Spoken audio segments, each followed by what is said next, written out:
سيدنا مولانا محمد وعلى آل سيدنا مولانا عرشر نیچے سجدائی پڑے কান্দেন নবী যারে যার দয়া করে মাফ করে দাও উম্মত আমার গুনাহগার আল্লাহুম্মা সাল্লি সাইয়্যিদিনা মাওলানা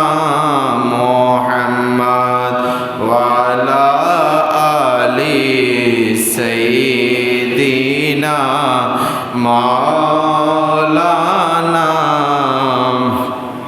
সময় তাকতে করো মুমিন পরকালের ভাবনা আজরাইল যখন এসে যাবে ভাববার সময় পাবে না আল্লাহুম্মা সাল্লি সাইয়্যিদিনা মাওলানা মুহাম্মদ ওয়া আলা আলি সাইয়্যিদিনা মাওলানা সালাতুন ইয়া রাসূলুল্লাহ عليكم سلام يا أيها الذين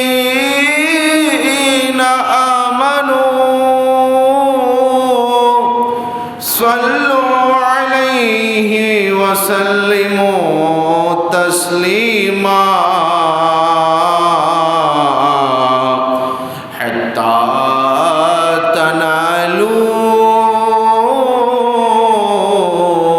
جنة ونعيما صلاة يا رسول الله عليكم سلام يا رب بالمصطفى بلغ مقاصدنا واغفر لنا ما مضى يا واسع الكرم صلاة يا رسول الله عليكم السلام حبيب كبريا تم ہو شفیع مجرمات تم ہو تمہیں چھوڑ کر کہاں جاؤ بتا دو یا رسول اللہ صلاۃ یا رسول اللہ علیکم سلام یا ایک دل ہمارا کیا ہے آزار اس کا کتنا ایک دل ہمارا کیا ہے آزار اس کا کتنا تم نے تو چلتے پھرتے تم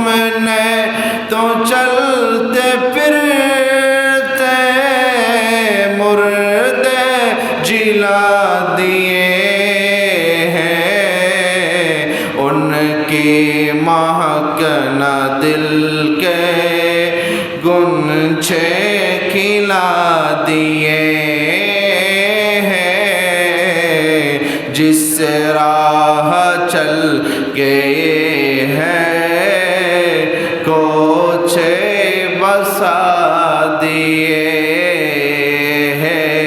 अल्लाह क्या जहन्नम अब भी न सर्द होगा, अल्लाह क्या जहन्नम अब भी न सर्द होगा।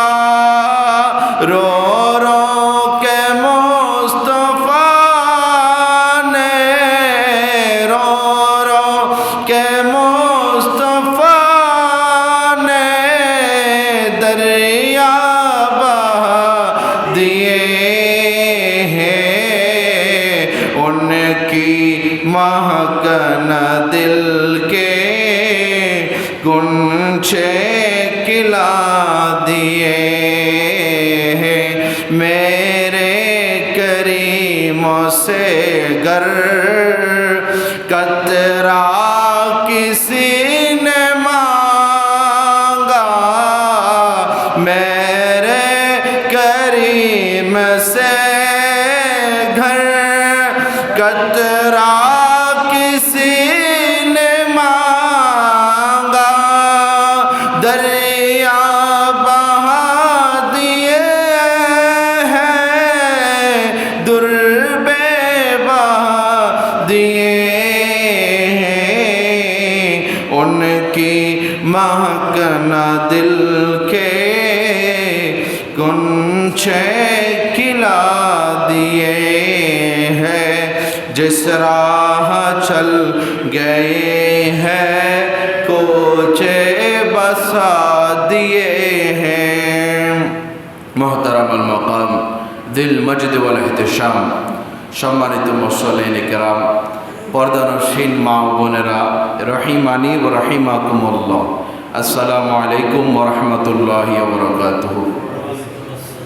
মহামনিব আল্লাহ জাল্লা ওয়া আলার মাজদুহুর আলিশান দরবারে অসংখ্য গণিত শুকরিয়ার সিজদা আদায় করি, যে মহান রব্বুল ইজ্জত আহকামুল হাকিমিন আমাদেরকে দয়া ও মেহেরবানি করে আরবি মাসের শেষ মাস জিলহজ মাসের আখিরি জুমায় হিজরি নববর্ষকে সামনে রেখে, মুহররমুল হারাম শরীফের মাসকে সামনে রেখে আমাদেরকে আখিরি জুমায় ঐতিহ্যবাহী হযরত ওয়াইসুল কারনী রাহমাতুল্লাহি আলাইহি জামে মসজিদে এসে বসে জুমার নামাজ আদায়ের প্রারম্ভে পবিত্র কুরআন ও হাদিসের আলোচনা শ্রবণ করার তৌফিক দান করছেন। সে মনিবের দরবারে আমরা সকলেই মুহাব্বতের আওয়াজে বলে আলহামদুলিল্লাহ। সাথে সাথে কোটি কোটি দরুদ সালামের হাদিয়া নজরানা পেশ করি আকা মৌলা রহমতুল্লিল আলামিন, রাহাতুল আশিকিন, মুরাদুল মুশতাকিন, শামসুল আরিফিন, সিরাজুস সালিকিন, মিসবাহুল মুকাররবিন, মুহিব্বুল ফুকরা ওয়াল গুরবা ওয়াল মাসাকিন, সাইয়্যাহ লা মাকা, बाइस कौन मौका साहिब आलम नशा, राजदार मा अवहा शाहिद मा तगा, रसूल अकरम नूर मुजस्सम सुल्तान बकरीना साहिब मुअत्तर पसीना, फैज़ गंजीना शहनशाह नबुव्वत, आफ़ताब रिसालत, ताजदार ख़त्म नबुव्वत, आका मौला अहमद मुजतबा मुहम्मद मुस्तफ़ा सल्लल्लाहु ताला अलैहि वसल्लम नूरी चरणे। সম্মানিত উপস্থিতি, আজকের আলোচনার বিষয় হলো মসজিদের ফজিলত ও আদব এবং মসজিদের আবাদ করার ফজিলত, মসজিদ সংক্রান্ত মাসালা মাসাইল এবং সাথে সাথে হিজরি নববর্ষ উপলক্ষে মুসলমানদের করণীয়। আল্লাহ পাক আমাদের সকলকে যা শুনি সে অনুযায়ী আমল করার তৌফিক দান করুন, সবাই বলি আমিন। সম্মানিত উপস্থিতি, মসজিদ আবাদকারী যারা হবেন তাদের ব্যাপারে আল্লাহ পাক পবিত্র কোরআন ইরশাদ করেন, আউযু বিল্লাহি মিনাশ শাইতানির রাজিম, বিসমিল্লাহির রহমানির রহিম। ইন্নামা ইয়া'মুরু মাসাজিদাল্লাহ মান আমানা বিল্লাহি ওয়াল ইয়াউমিল আখির ওয়া আকামাস সালাতা ওয়া আতাজ যাকাতা ওয়া লাম ইয়াখশা ইল্লা লিল্লাহ। সাদাকাল্লাহু মাওলানাল আযীম ওয়া সাদাকা রাসূলুহুন নাবিয়্যুল হাবিবুল আমিনুল মাকিনুল করিম। যে কেউ মসজিদকে আবাদ করতে পারে না, যে কেউ চাইলে মসজিদকে আবাদ করা শোভা পায় না।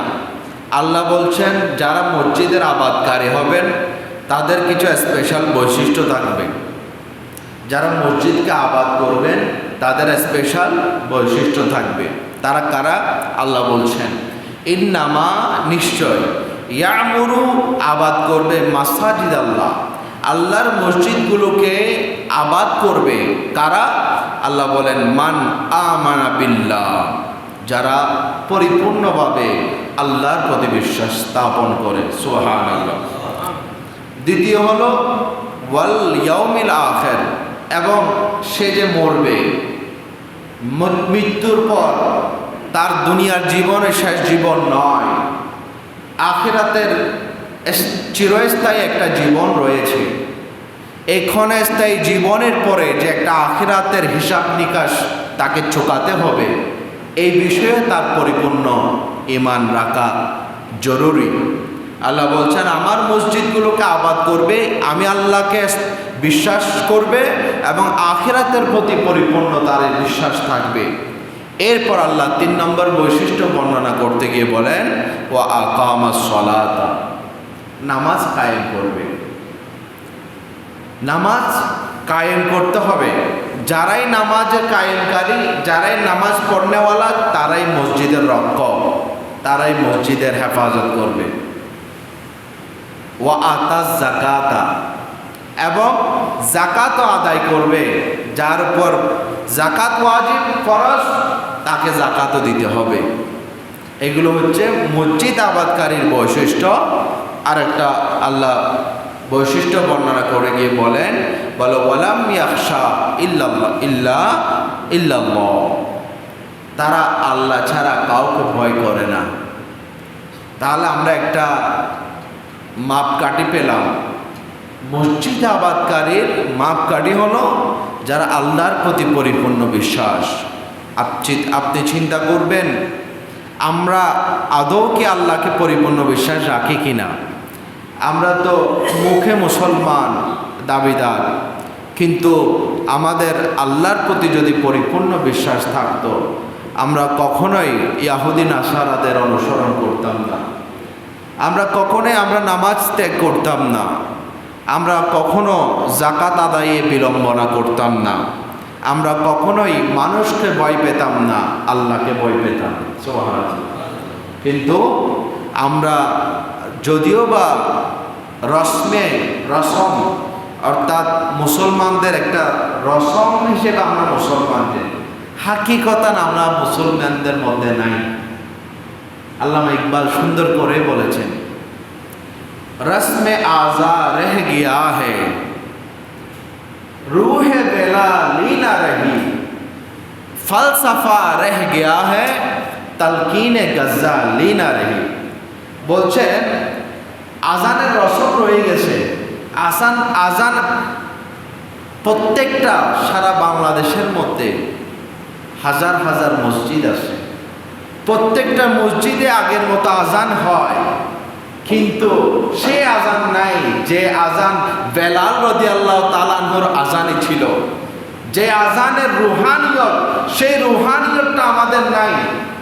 বেলাল রাদিয়াল্লাহু তাআলা আনহুর আজানে যে রুহানিয়ত, যে আধ্যাত্মিকতা, যে মহব্বত, যে প্রেম, যে ইশক, সেটা কিন্তু এখনের মসজিদের আজানের মধ্যে নাই।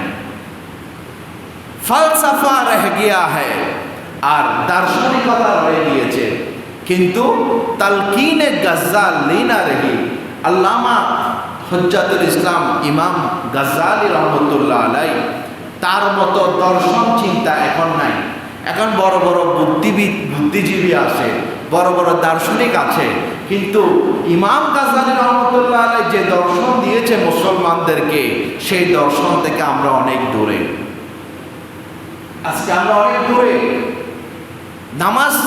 নামাজের টাইম আমরা নামাজ পড়তে আসি, কিন্তু আমি কিসের জন্য আসতেছি, কি করছি, এগুলোর ব্যাপারে আমরা বের হবার। নামাজ পড়তে কিন্তু আমরা ঠিকই আসি, কিন্তু সে রুহানিয়ত নাই। যে বেলাল আজান না দিলে ফজর হতো না, যে বেলাল আজান না দিলে ফজর হতো না, সেই রুহানিয়ত কি আমাদের মাঝে আছে? তো শুধু আমাদের কথা আল্লাহ খুব সুন্দরভাবে কোরআনে বলছেন যে মসজিদ আবাদ, মানুষ আসবে, কোটিপতি আসবে, ধনবান আসবে, কিন্তু প্রকৃত মসজিদ আবাদকারী কয়জন আছে? আদর মসজিদকে পাহারাদার, মসজিদকে ঝাড়ুদার, মসজিদের খেদমতকার, আসল খেদমতকার কয়জন আছে? বলে আল্লাহ ইকবাল আরেক জায়গায় বলছেন, বলে মসজিদ তো বানা দি সব্বর ईमान के हरारत वालों ने। বলে ইমানের জজবায় অনেকে তো মসজিদ বানাই ফেলছে, মসজিদ তো বানা দি সব पर ईमान के हरारत वालों ने मान अपना पुराना पापी बरसों से नमाजी बन ना सका। বলছে মসজিদ তো রাতারাতি ইমানের জজবায় রাতারাতি মসজিদ বানাই ফেলছে মানুষ, কোনো ব্যাপারই না, রাতারাতি টাকা আছে, কিন্তু মান আপনা পুরানা পাপি, কিন্তু মনটা আগের পুরানাই রয়ে গেল। বর্ষো সে নামাজি বান্না সাকা, বছর বছর গেল আমরা প্রকৃত নামাজি বনতে পারি নাই, প্রকৃত নামাজি হইতে পারি নাই। বর্ষো সে নামাজি বান্না সাকা, কিন্তু এশকার টালে মসজিদ বানাই দিয়েছি। সুতরাং মসজিদ বানানো বড় কথা নয়, মসজিদের সৌন্দর্য রক্ষা করা বড় কথা, মসজিদের ইবাদত বড় কথা, মসজিদের আদব বড় কথা। এগুলো হচ্ছে আমাদের মসজিদের ব্যাপার, আদব। এরপর আল্লাহ হাবিব সাল্লাল্লাহু আলাইহি ওয়াসাল্লাম ইরশাদ করেন, আন আবি হুরায়রা রাদিয়াল্লাহু তাআলা আন قال قال رسول الله صلى الله عليه وسلم أحب البلاد إلى الله مساجدها وأبغض البلاد إلى الله أسواقها। বলছেন আল্লাহর কাছে সবচেয়ে দামি জায়গা হলো, প্রিয় জায়গা হলো মসজিদ। মসজিদ বাজারগুলোর মধ্যে সবচাইতে পছন্দনীয় গ্রাম যেটা মসজিদ, আল্লাহর কাছে সেই জায়গাটা বেশি প্রিয়।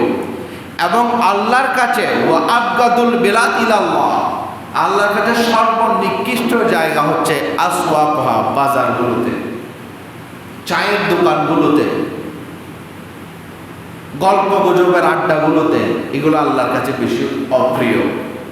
আল্লাহর কাছে সবচেয়ে দামি হচ্ছে মসজিদ।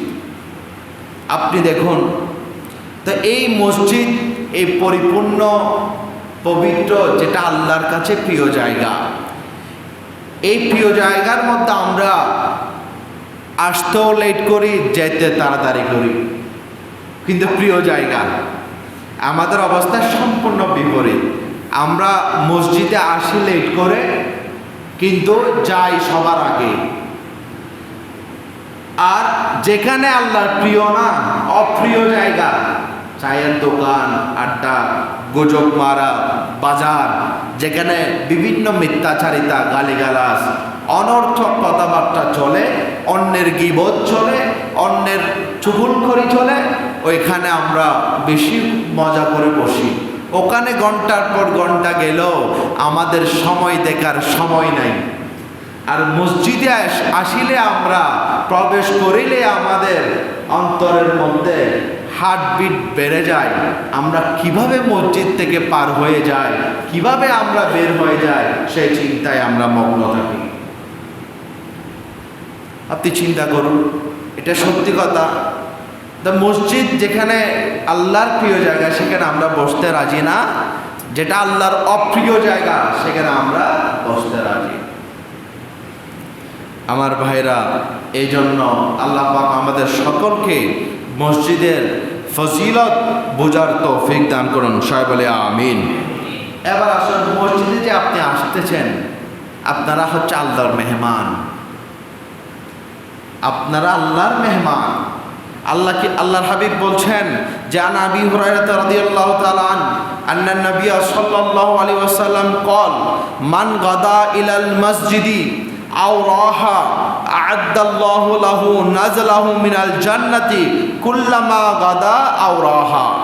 যে ব্যক্তি সকাল বা সন্ধ্যায় মসজিদে যায়, সকাল হোক সন্ধ্যায় হোক, যখনই সে মসজিদে যায় আমার আল্লাহ জান্নাতে তার জন্য মেহমানদারির ব্যবস্থা করেন। সুবহানাল্লাহ। কত বড় নিয়ামত আল্লাহ আমাদেরকে মসজিদে ঢেলে দিয়েছেন। আপনি চিন্তা করেন, আপনি আসেন যে আল্লাহর মেহমান, আপনার মেহমান, আল্লাহর মেহমান হওয়া। যেমন হাজিদের ব্যাপারে আল্লাহ বলছেন আল হুজ্জাজু দুয়ুফুর রহমান, যারা হাজিরা এটা আল্লাহর ঘরের মেহমান, এদের দাম বেশি। তা আপনারা তো হজে যেতে পারেন না, আমরা পারি না, যারা সামর্থ্যবান নয়, আল্লাহর ঘর মসজিদে আসলে আপনারাও আল্লাহর মেহমান। সুবহানাল্লাহ। বলছেন সকাল সন্ধ্যায় সে যখনই আসে আল্লাহ তার জন্য জান্নাতে মেহমানদারির ব্যবস্থা করে। তো মেহমানদারির ব্যবস্থা হুজুর আমরা তো পাই না, পান বুঝেন না। মেহমানদারির দুই অবস্থা, একটা তো জান্নাতে যাওয়ার পর এগুলো সব আপনার জন্য বরাদ্দ আছে। যে ওয়াক্তে আপনি মসজিদে আসেন সেই ওয়াক্তে আপনার মেহমানদারির যে নেয়ামত এগুলো আল্লাহর কাছে বরাদ্দ আছে। কিন্তু রুহানিভাবে আপনার অন্তরের মধ্যে, কলবের মধ্যে যে সাকিনা, যে তৃপ্তি, যে আনন্দ, যে পেরেশানি দূর হয়ে যাওয়া, এগুলো মূলত আল্লাহর পক্ষ থেকে আসে। সুবহানাল্লাহ। আপনার অন্তরকে ভালো করে দেয়।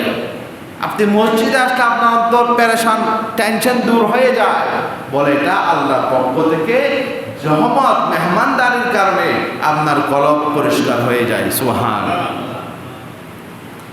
আল্লাহর হাবিব সাল্লাল্লাহু আলাইহি ওয়াসাল্লাম আরও ইরশাদ করেন, যে ব্যক্তি, যে আপনি যে কদম কদম মসজিদে বের হলেন, অনেক দূর থেকে আসেন, বিভিন্ন জায়গা থেকে দূরে যে পা রাখেন, প্রত্যেকটা কদম কদম এগুলো সব জায়গাগুলো আপনার জন্য কিয়ামতের ময়দানে সাক্ষী দিবে।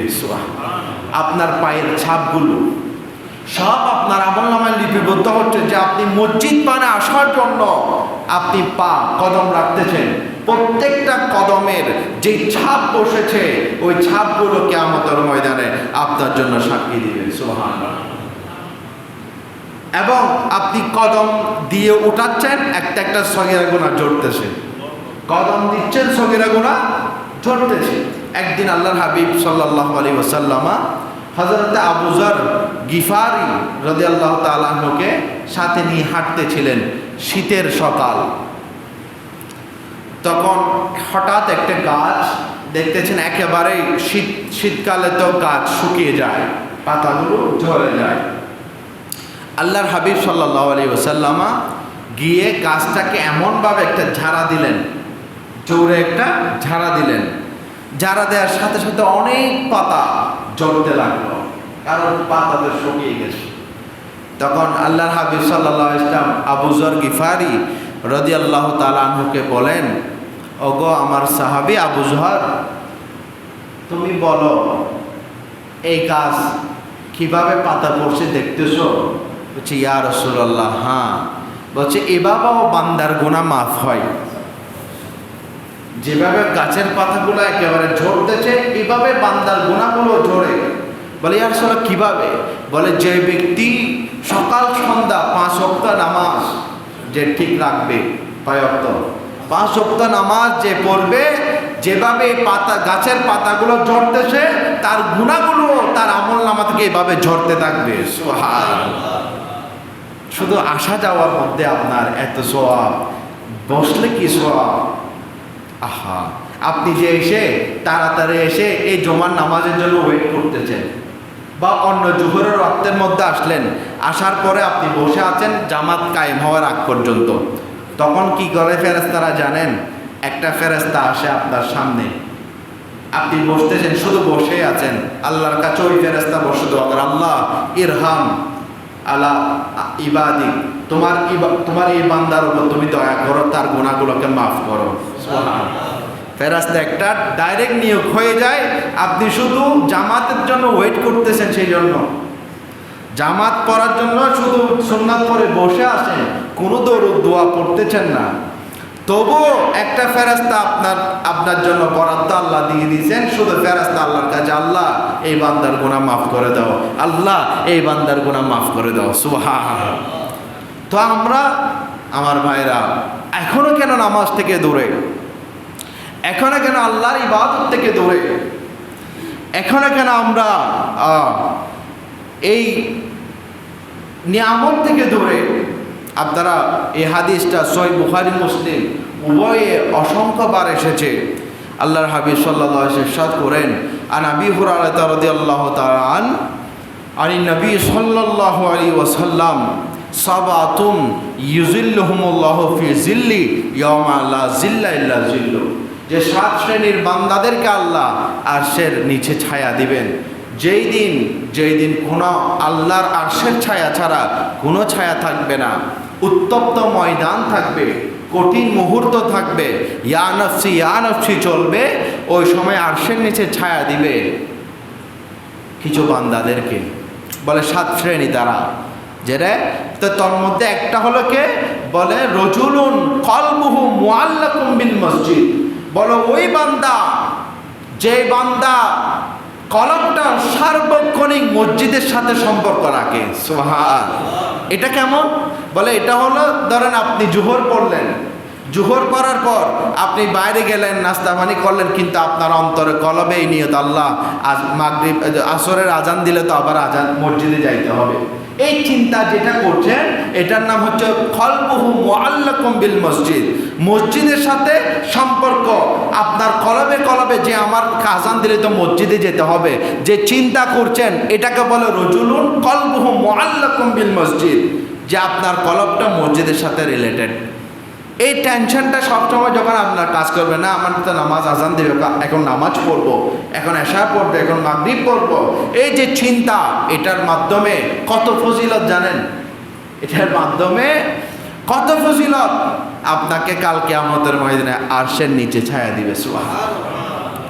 আরেকজনের কথা বলছেন, শাবুন নাশা ফি ইবাদাতিল্লাহ, বলছেন ওই যুবক, যে যুবক বয়সে গুনাহ করা সহজ, অনৈতিক কাজ করা সহজ, মারামারি করা সহজ, কারণ জওয়ানি, তো এই জওয়ানিতে সব কিছু করা যায়, কিন্তু ওই যুবক এগুলো ছেড়ে দিয়ে বলে, না আমি আল্লাহর ইবাদত করব, কোন ইসলামিক কার্যক্রম না করে একমাত্র আল্লাহর ইবাদত করে, ওই বান্দাও, ওই যুবকও কাল কিয়ামতের ময়দানে আরশের নিচে ছায়া পাবে। সুবহানাল্লাহ। আপনি চিন্তা করুন, আপনি দেখবেন, আপনারা জানেন এখন সারা বিশ্বের মধ্যে বিশ্বকাপ খেলা শুরু হয়ে গিয়েছে, ফেসবুক, সংবাদ মাধ্যম বিভিন্ন এখানে ভাইরাল। এমন আল্লাহর মকবুল বান্দা পাবেন আপনি, যারা কখনো ফজরের নামাজ পড়তে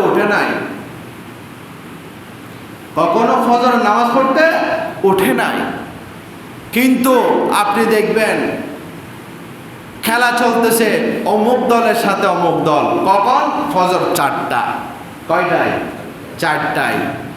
অ্যালার্ম 10টা নয় 20টা দিয়ে রাখবে, শুধু খেলা দেখার জন্য। নাউজুবিল্লাহ বলেন, আর একটা আওয়াজ বলেন নাউজুবিল্লাহ।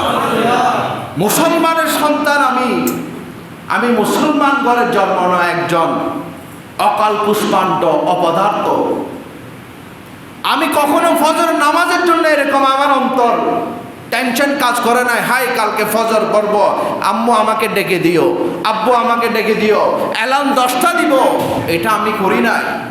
কিন্তু 4টায় যদি, সকাল 4টায় যদি, সকাল 5টায় যদি খেলা থাকে, 10-12টা অ্যালার্ম দিয়ে রাখবে, না খেলা দেখবে। আচ্ছা উঠেছ, ফজরের টাইম হয়েছে, নামাজটা পড়ো না। হাই হাই, বড় পরিতাপের বিষয়, নামাজ পড়বে না, খেলা দেখবে। তা আমাদের থেকে আর ভবিষ্যৎ কি জন্মাবে? আমাদের থেকে জাতি কি পাবে? জুলুম, অত্যাচার, অনৈতিক কাজ ছাড়া আর কিছুই পাবে না। জুলুম ছাড়া কিছুই পাবে না, কারণ যেহেতু আমাদের ঈমান মরে গেছে। আমরা নামাজের সময় নাই। আমরা তো এখন আরেকটা বিষয় দেখবেন, খেলা কোনো বাংলাদেশের কোনো খেলোয়াড় নয়, বাংলাদেশের নয়, খেলা চলবে বাংলাদেশের বাইরে, অমুক জায়গা, অমুক দল, যে দলে এখনো বাংলাদেশকে চিনেও না, এই ধরনের দল আছে, এগুলো খেলা চলতেছে। বা আমরা কত বাঙালি জাতি, কত বোকার বোকা, আপনাকে আমি বোঝাচ্ছি সেটা। কত বোকা হলে দেশের বাইরে খেলা চলছে, আরো ইহুদি নাসারা তারা, এদের বাইরে খেলা চলে, কিন্তু মুসলমান ওই দলের এক দল হচ্ছে মুসলমান অমুক পক্ষের, আরেক দল অমুক পক্ষের, মারপিটবাজি খুনাখুনি হয়ে গিয়েছে গত আগের খেলার সময়, এরকম অনেক খবর আসছে কিনা?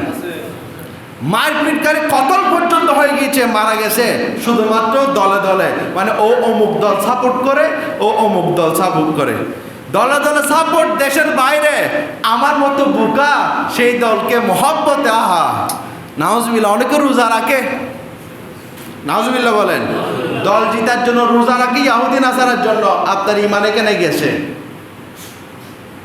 ইমান সেখানেই চলে গেছে। দেশের বাইরে আমাদের কোনো সাথে কোনো সম্পর্ক নাই, আমি কোনো 1 টাকা পাবো না, কিন্তু আমার বাপের হোটেলের টাকা থেকে আমি মিটারের পর মিটার, গজের পর গজ পতাকা ছাপাই, আমি আমার ঘরের ছাদের মধ্যে আমি টাঙাই দিছি। টাকা কার? আপনার বাপের। এই দল কোনো বাংলাদেশের পতাকা নয়, নিজের দেশের নয়, অন্তত নিজের দেশের দিলে হ্যাঁ দেশপ্রেম। অমুক দেশ, কোন দেশ? ইহুদি নাসারার দেশ। এই পতাকাটা আমি তুলে আমি আজকে সাপোর্ট দিচ্ছি, এটা আমি অমুককে সাপোর্ট করি, টাকাও গেল, এই টাকার কি ফায়দা? এটা তো অনর্থক। আল্লাহ বলছে ইন্নাল্লাহা লা ইউহিব্বুল মুসরিফিন, আমি অপচয়কারীকে ভালোবাসি না, এটা একটা অপচয়। আমি মসজিদের জন্য 500 টাকা দিতে পারি না আল্লাহর ঘরে, কিন্তু আমি পতাকার জন্য 2000 টাকা দিতে পারি। আমি মুসলমান। তাহলে এরকম হিরিক পড়ে যাবে, আপনি দেখবেন। আরেকজন গতবার দেখলাম একজন ওয়ার্ল্ড রেকর্ড করছে, কিরকম মানে অনেক লম্বা গজ একটা পতাকা ছাপাই বিশ্ব রেকর্ড করে ফেলছে। হায় রে হায়, এই যে বুঝতে পারছে না, মান তাসাব্বাহা বিকওমিন ফাওয়া মিনহুম, কাল কিয়ামতের ময়দানে দুনিয়ার জমিনে আমি যাকে পছন্দ করছি, যাকে ভালোবাসছি, যাকে অনুসরণ করছি, কাল কিয়ামতের ময়দানে তার সাথে আমার হাসর হবে, তার সাথে আমার নসর হবে। আপনি চিন্তা করুন, এই অমুক দল সমুক দল, এগুলো কি মুসলমান? বলেন, তা মুসলমান না হলে এদের হাসর হবে জাহান্নামে, আমিও জাহান্নামী, নাউজুবিল্লাহ। আমার ভাইদেরকে আমি কথা খুবই তিতা, কিন্তু একদিন না একদিন আমার জন্য দোয়া করবেন। এখানে না হলে কবরে দোয়া করবেন, কবরে দোয়া করবেন যে হুজুর তো আমাদেরকে বকা দিলেন না। এগুলো হচ্ছে আপনার চিন্তাকে, আপনি একটু চিন্তা করুন।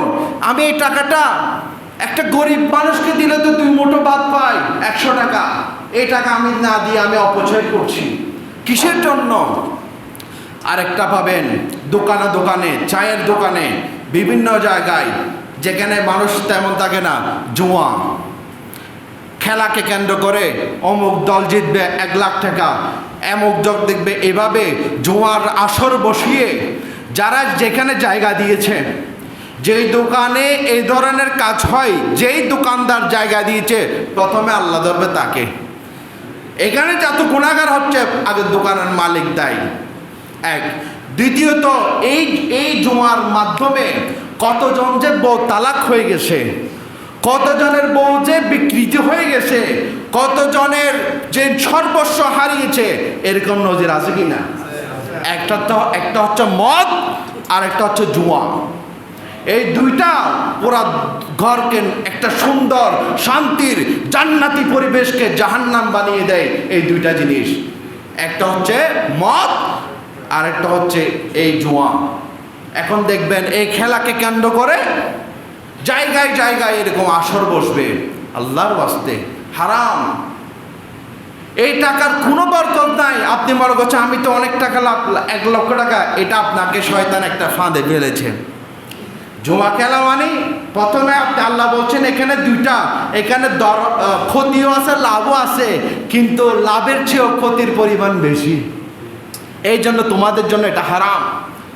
বলে কিরকম? প্রথমবার আপনি লাভবান হয়ে গেলেন, বলছে হ্যাঁ এরকম হলে তো আমি অনেক লাভ, 1 লাখ টাকা আপনি লাভ পেয়ে গেলেন। দ্বিতীয়বার জমায় বসলেন 2 লাখ টাকা, 5 লক্ষ টাকা, বলে এটা তো আমি জিতবো। নিজের পুরো ঘর বিটাও বিক্রি করে দিলেন। সুন্দর শান্তির ঘর আপনি দিনে এনে দিনে খান, কত সুন্দর ঘরকে কেন আপনার পরিবারকে কেন কষ্ট দিলেন? আপনার বউ বাচ্চা আছে, নিজের বাচ্চার দিকে তাকিয়ে তো এগুলো না করার দরকার। নিজের বাচ্চার দিকে তাকিয়ে তো এগুলো না করার দরকার। এই জন্য আমি বলবো, যদি বুদ্ধিমান হয়ে থাকেন আমার ভাইয়েরা বাবারা, তাহলে আমরা কখনো অন্য ইহুদি নাসারার দলকে প্রায়োরিটি মহব্বত করতে গিয়ে আমরা নিজেরা মারপিট বাসবো না। আমরা বলি আল্লাহ বুঝগো বলে এদের ফাতিহা নাজরানা দিই, ফাতিহা দেই, বুঝছেন তো? ফাতিহা এটা তো বরকত, এটা সওয়াবের কাজ। এখন অনেকে ফাতিহার আয়োজন করে দল জিতার জন্য, বিরিয়ানি পাকায় দল জিতার জন্য।